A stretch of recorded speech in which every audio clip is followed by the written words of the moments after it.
Good morning, everyone.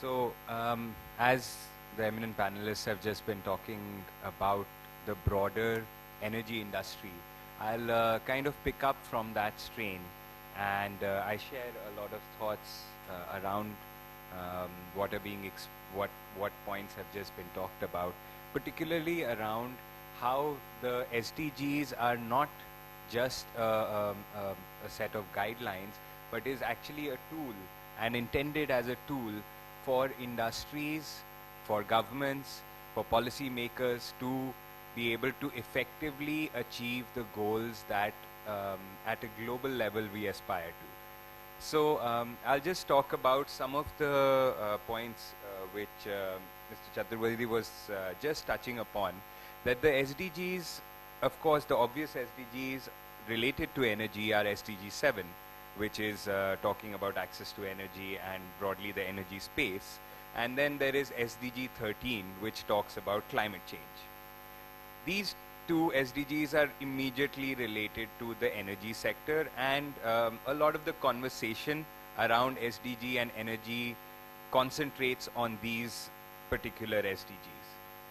What we miss out in this discussion is the fact that other SDGs are extremely relevant for the energy sector as well.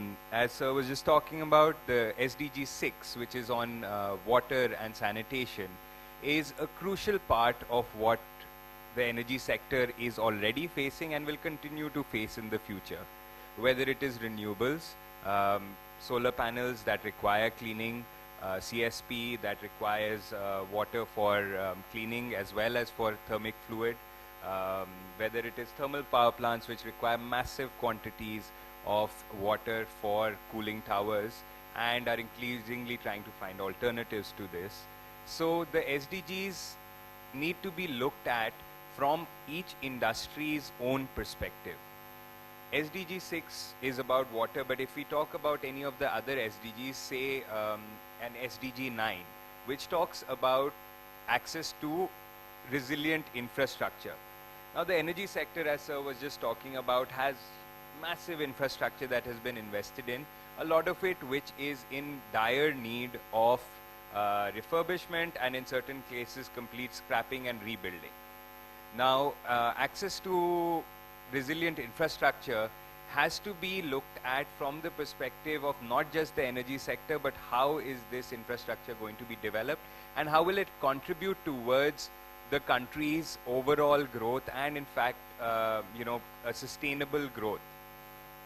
The concept of shared value is something that the SDGs repeatedly talk about, and in development of infrastructure for the energy sector, whether it is transmission lines, whether it is UMPP power plants, whether it is large-scale solar power projects, the use of that infrastructure and the broader impact of that infrastructure needs to be looked at. In the development of transmission lines, there's a huge amount of displacement that happens, there's a huge amount of environmental impact that is created. And there are systems in place for those to be managed. However, in the longer term, how are our policies, how is our financing supporting that infrastructure growth? The Indian government is, of course, taking some steps and has come out with some very good policies on green corridors, on promoting sustainable infrastructure for the energy sector. But whether our energy companies are the broader set of stakeholders really understanding that the energy sector impacts are much wider than just the output of energy that is being created.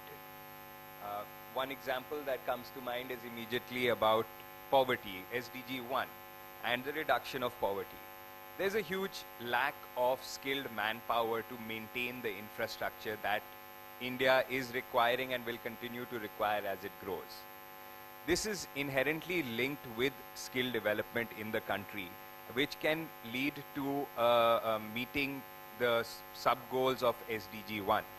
Now, if the energy sector starts looking at the reduction of poverty through skill development, through empowering communities around their operational areas, And it can actually afford a sustainable model for the energy sector as a whole and the country as a whole.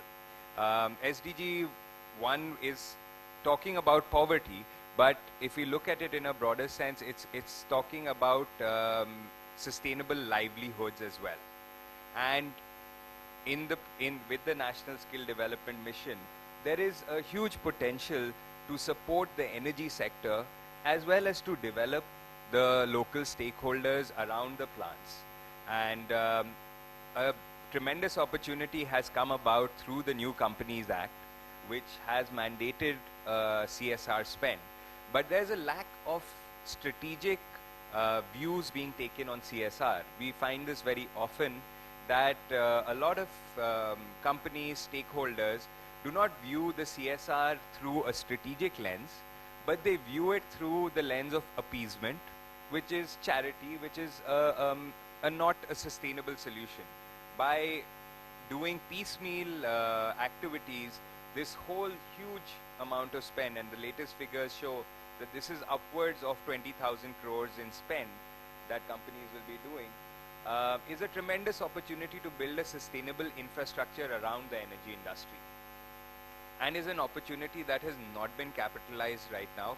We find a lack of strategic CSR programs being put in place to use this spend to build a broader infrastructure for the energy industry.